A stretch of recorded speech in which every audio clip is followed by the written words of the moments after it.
Chill, old men still standing on the corner. Street drama and family trauma.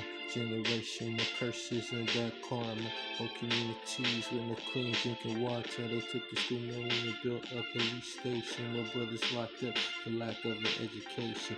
Gang violence every day, guerrilla warfare. Veterans sleeping in a tent with no health care. Trying to escape poverty. That's the other side of the capitalist economy. Marginalized because of my skin color. Got sister killing sister and brothers killing brothers. Why we ain't got no love for each other? Why is there so much hatred and destruction? I don't know, but love is everything. What I'm trying to say is we need to make changes. Chill. CBR automatic. Changes. What? Chill.